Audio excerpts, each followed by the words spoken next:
बिस्मिल्लाहिर्रहमानिर्रहीम। आज हम स्टार्ट करने जा रहे हैं एंजाइम के चैप्टर नंबर 6 की क्लास 9th की एक्सरसाइज। तो शुरू करते हैं।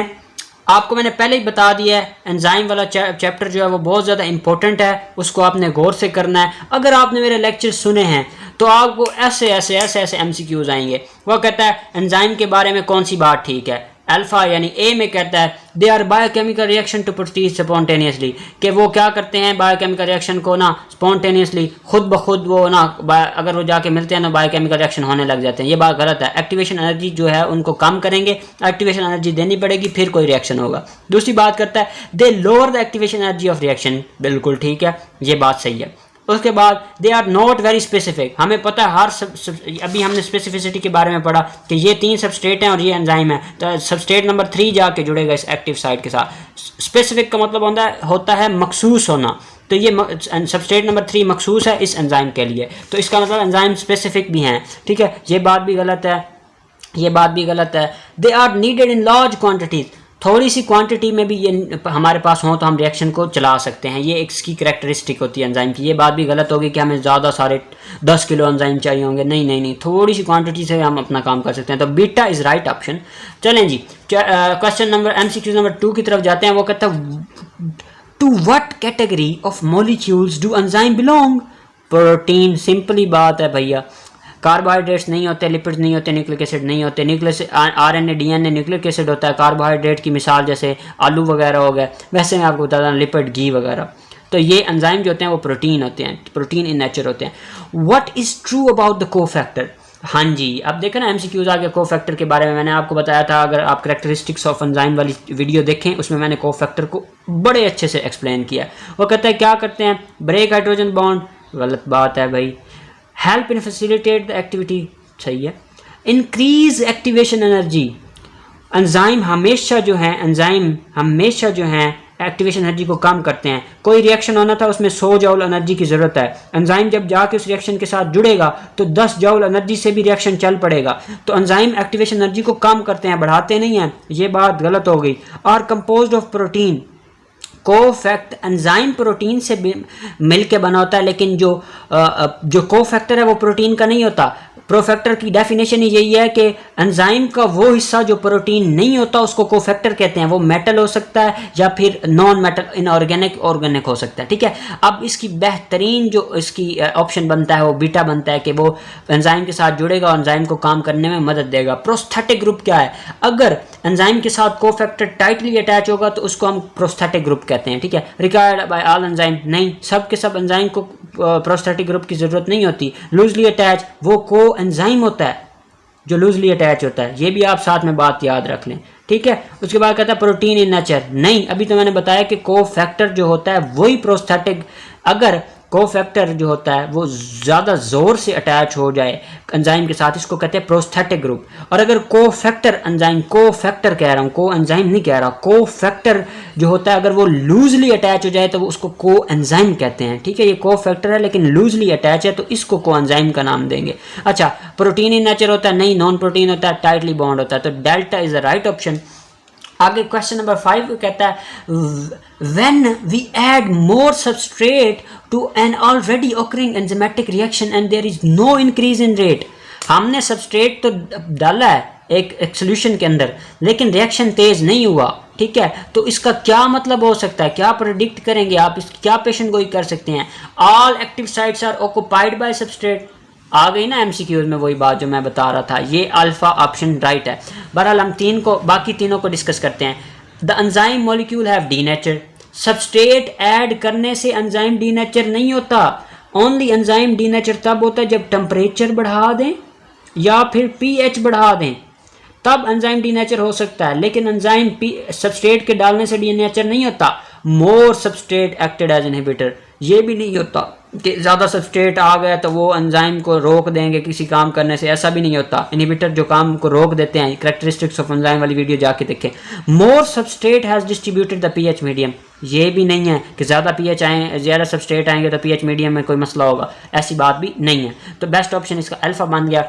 Which of the graph correctly explain, ये ग्राफ डेल्टा है, ठीक है। वो कहता है ये देखें इधर अगर टेम्परेचर बढ़ता जाएगा रिएक्शन बढ़ता जाएगा, ऐसा नहीं है, एक लिमिट होती है। एक लिमिट यानी कि एक लिमिट है, फॉर एग्जांपल 37 डिग्री सेंटीग्रेड जैसे हमारी बॉडी का टेम्परेचर है, ये ऑप्टिमम टेम्परेचर है एंजाइम के काम करने के लिए। ऑप्टिमम टेम्परेचर क्या होता है? ये वो टेम्परेचर है, ये वो दर्जा हरारत है जिसके ऊपर एंजाइम अपना मैक्सिमम ज़्यादा से ज़्यादा काम करेगा।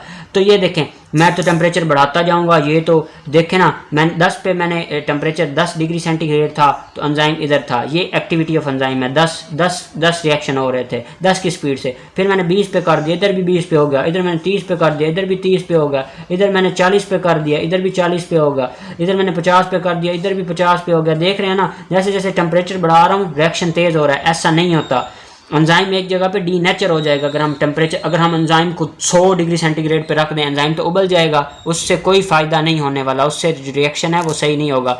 और ये देखें, ये सबस्ट्रेट के लिए पैराग्राफ था जो हमने सबस्ट्रेट कंसंट्रेशन के लिए पढ़ा था, ये तो होगा ही नहीं। तो डेल्टा इसका राइट ऑप्शन है। ये देखें बढ़ता जाएगा 37 डिग्री सेंटीग्रेड तक। ये देखें ये 40 है ना, 40 ये 40 है और ये मैक्सिमम पीक है, ये पीक है। तो ये इसको अगर इधर मैं मिला के देखूं तो ये देखें ये तकरीबन 37 डिग्री सेंटीग्रेड पे मैक्सिमम काम कर रहा है, लेकिन फिर अब 40 करेंगे तो कम होना शुरू हो जाएगा, 50 पे और कम हो गया। ये देखें ना, इधर से देखें ना, यहाँ से ये देखें ये 40 है ना, ठीक है। ये देखें यहाँ पे 40 पे काम था, यहाँ पे 100 पे काम है, फुल काम कर रहा है, 100% काम कर रहा है 37 पे देखा। लेकिन जब हम टेम्परेचर बढ़ाया 40 पे आ गया बढ़ने की बजाय, ये फिर 20 है। देखें हमने टेम्परेचर 60 पे किया तो ये देखें ये 20 पे आ गया।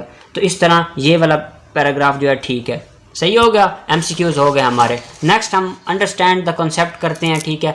उसमें हम देखते हैं, वो कहता है how would you define enzyme. Enzyme globular structure होते हैं, कैटलाइज करते हैं बायोकेमिकल रिएक्शन को, इनको बायोकैटलिस्ट का नाम देते हैं। इनकी करैक्टरिस्टिक्स जो हैं वो एक लंबी वीडियो है, ये स्पेसिफिक होते हैं, ठीक है। इनके अंदर को फैक्टर, को एंजाइम और प्रोस्थेटिक ग्रुप होता है, और इसके अलावा ये स्पीड अप कर देते हैं केमिकल रिएक्शन को, ये चेंज नहीं होते केमिकल रिएक्शन के दौरान, ये स्पेसिफिक होते हैं हर एक रिएक्शन के अंदर। ये वाली करैक्टरिस्टिक्स ऑफ एंजाइम आपने ज़रूर लिख देनी है।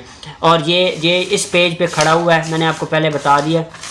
ये वाला characteristics of enzyme, almost enzyme और प्रोटीन, सब के सब प्रोटीन होते हैं, कैटेलाइज करते हैं रिएक्शन को, उसने बताया स्पेसिफिक होते हैं, एक्टिव साइट उनके पास होती है, उनके अंदर इनहिबिटर एक्टिवेटर्स होते हैं, और उनके अंदर एक मेटाबॉलिक पाथवे काम कर रहा होता है। ये मेरा लेक्चर लें जाके आपको समझ आ जाएगी। नेक्स्ट बात वो करता है, what do you mean by activation energy and why it is referred as definition. वो कहता है एक्टिवेशन एनर्जी क्या है, वो थोड़ी एनर्जी जो एंजाइम को ज़रूरत होती है रिएक्शन के लिए, उसको हम एक्टिवेशन एनर्जी कहते हैं उस रिएक्शन की। अब वो कहता है वो why is referred to the definition of enzyme.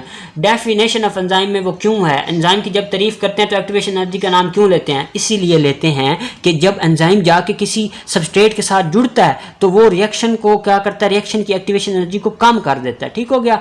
अच्छा, इसलिए हम एक्टिवेशन एनर्जी का जिक्र करते हैं। In a range of 0.35 the rate of reaction of enzyme is proportional to temperature above 35 and below activity of slow down eventually and stops. Explain why. वो कहता है 0 डिग्री सेंटीग्रेड से 35 डिग्री सेंटीग्रेड के दरमियान एंजाइम काम करता है, ये उसकी काम करने की रेंज है। अगर हम इसको कम या बढ़ा दें तो एंजाइम काम नहीं करता। क्यों? अगर इस 0 से कम करूं तो एंजाइम डीनेचर हो जाएगा, अगर 0 से ज़्यादा करूं फिर भी एंजाइम डीनेचर हो जाएगा। 0 से कम करूं एंजाइम बेचारा फ्रीज हो जाएगा, मतलब बर्फ़ बन जाएगी, जम जाएगा। और अगर मैं एंजाइम को 35 से ऊपर कर दूं तो उबलने लग जाएगा, फिर भी काम नहीं करेगा। तो ये इसकी लॉजिक है। How does pH effect the activity. pH activity कैसे इफेक्ट करती है, वो इफेक्ट कैसे असरअंदाज होती है। pH बढ़ेगी तो एंजाइम का एक्शन बढ़ेगा, pH ज़्यादा बढ़ गई है तो एसिडिक इन्वायरमेंट हो गया तो एंजाइम जो है वो डीनेचर हो जाएगा। सिंपल बात। What characteristics of enzyme make them specific for substrate. उनकी जो एक्टिव साइट होती है वही उनको स्पेसिफिक बताती है, और ये लॉक एंड की मॉडल में हमें पता चला था। Briefly describe the factor that effect the activity of enzyme. Temperature बढ़ेगा तो एंजाइम की एक्टिविटी बढ़ेगी, सबस्ट्रेट बढ़ेगा एंजाइम की एक्टिविटी बढ़ेगी लेकिन एक खास लिमिट तक, और pH बढ़ेगा तो एंजाइम की एक्टिविटी बढ़ेगी लेकिन एक खास लिमिट तक। ये फैक्टर होते हैं, एक pH होता है, एक टेम्परेचर होता है, और तीसरा सबस्ट्रेट होता है।